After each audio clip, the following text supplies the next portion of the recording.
Welcome to the Pariksha Academy. Today's topic is Trans and Greater Himalayas. Trans-Himalayas and Greater Himalayas. Trans-Himalayas. The Trans-Himalayas form the northernmost part of the Himalayan mountain system and lie to the north of the Greater Himalayas. A large part of this region extends across Ladakh and adjoining high mountain areas, where extreme altitude, aridity and severe cold climatic conditions are dominant features. The Trans-Himalayas are also commonly referred to as the Tibetan Himalayas because a major part of their extension lies towards the Tibetan Plateau.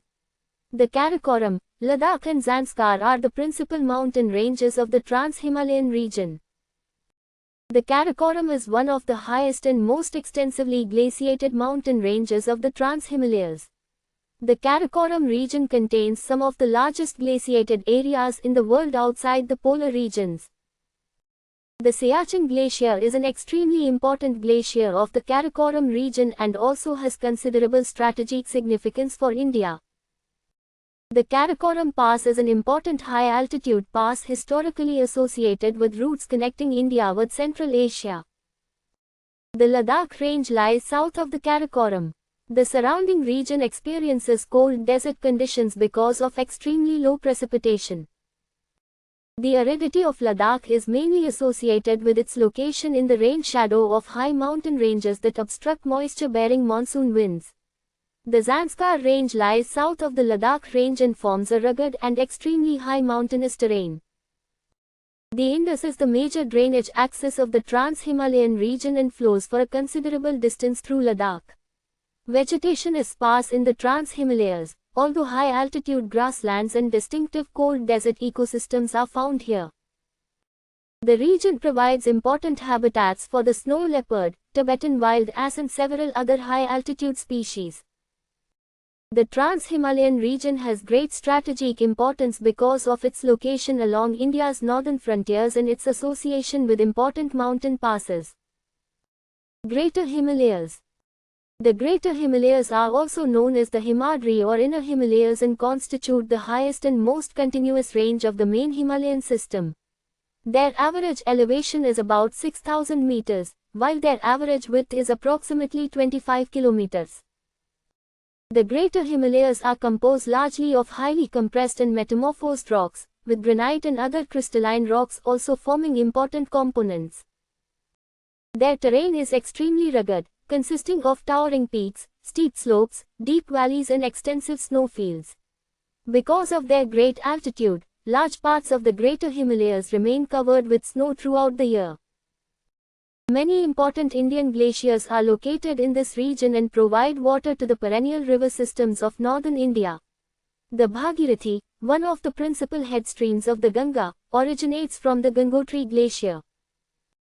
The Yamunotri region forms the source area of the Yamuna River. Nanda Devi and Kamet in Uttarakhand are among the important high peaks of the Greater Himalayan region in India. Kanchenjunga, located in the Sikkim Himalayan region, is the highest peak associated with India and the third highest mountain peak in the world. Several important mountain passes provide natural routes across the high Himalayan region, although their use is often difficult because of extreme altitude and heavy snowfall. Passes such as Zojila, Shipkila, Mana, Naiti, Natula and Jalepla have strategic and transport importance in different Himalayan sectors. The Greater Himalayas form the catchment areas of numerous rivers and store enormous quantities of freshwater in the form of snow and glaciers. During warmer months, melting snow and glaciers supply water to rivers, helping many Himalayan rivers maintain perennial flow despite seasonal variations in rainfall. The Greater Himalayas also influence India's monsoon and climatic system. Their enormous elevation affects atmospheric circulation and the regional distribution of precipitation. Temperature and vegetation change rapidly with increasing altitude, producing distinct altitudinal natural zones.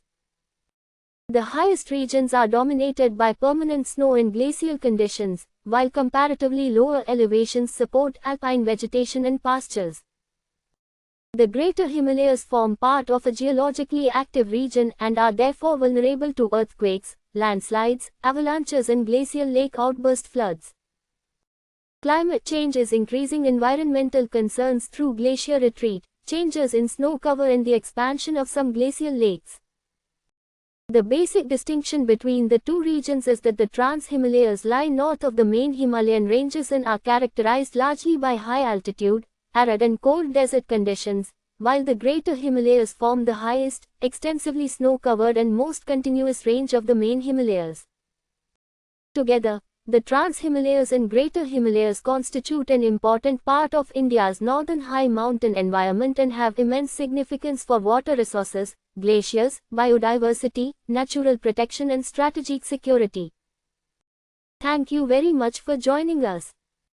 For more useful study material, please like and share this video, and subscribe to the Pariksha Academy channel.